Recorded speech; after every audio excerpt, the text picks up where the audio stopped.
right, today is a weather impact day. Really not until later on. We've got some muggy weather in the forecast. Storms popping up later. I think there's any risk for severe today. It's going to be the risk for flooding. We've seen good rains over the area. It has been hit or miss, but yesterday was one of those days where we did have measurable rain in just about all areas. Not everyone got it. There were some drier spots, especially in some of our eastern spots. Heading into tomorrow, I think tomorrow actually starts a little drier, at least not much rain to start, but it will start to step up as we're looking at Hurricane Idalia making landfall on the Florida coast, and we'll start to see some of those outer bands approaching, going through Georgia, South Carolina, and trying to get into our southern counties. So the rain chance will start to increase in the south. Our best impact window is going to be late Wednesday through about Thursday afternoon, with the best impact from some breezy conditions with a few gusts and our best chance for rain. Not everybody is going to get substantial rains from this. In fact, you might not see any rain at all, especially if you live in the northern area. So just kind of prepare. We're talking about this a lot, but we're going to be on the very northern fringe of this storm as it comes in. Very humid setup over the area. Thunder, a good bet for today. I think for the majority of the area, it really doesn't start to get going again until later this afternoon. Even the overnight rains that were pretty substantial in the Charlotte area have now faded out almost entirely. There are some sprinkles still around and a few brief showers this morning that you may encounter going to work or school. But that's really all that we're talking about for the first part of the day today. Muggy conditions are still in place, very humid and warm as a result. We're starting out in the upper 60s and lower 70s. That's where the dew points are. So the air is saturated.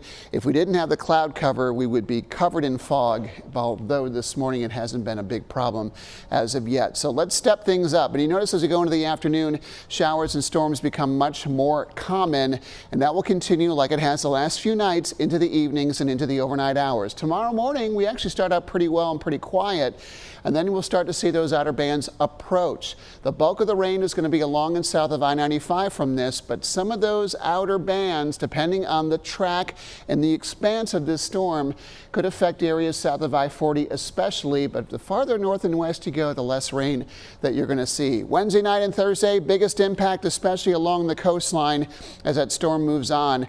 Today, again, ample rains, especially late in the day, could cause some additional flooding. It is now a hurricane, talking about Idalia now, with 75-mile-an-hour winds and picking up some forward speed. It's going to move faster and intensify more quickly, potentially becoming a major hurricane sometime later tonight before it makes landfall in the Big Bend area, sometime early tomorrow morning. Over land, the storm will weaken. The only thing I've noticed in the change of the model tracks of this is that it has been shifted a little bit farther to the west than it has before. Before it was kind of moving a little bit farther south, but we're fine-tuning this. You can see as we notice the models have kind of brought this inland. That will weaken the storm a little bit more as it approaches the area, but it'll also bring some potential for rain a little bit closer. So excessive rainfall going to be a bigger issue in coastal areas. In those spots, we're looking at 2 to 5 inches of rain minimum. Locally, we're not expecting as much, but we are going to be very close to where the heaviest rain is falling. If anything, I think Montgomery, Randolph, Davidson, perhaps Alamance County could get into those 1+ inch rain bands, but I think generally speaking, most areas will see very little to about 1/2 inch of rain. We just need to watch that area south of I-40, especially Wednesday night and into Thursday. Once the storm begins to pull away Thursday afternoon, we'll start to dry things out, and we really have some wonderful weather in the forecast starting Friday and carrying through the holiday weekend.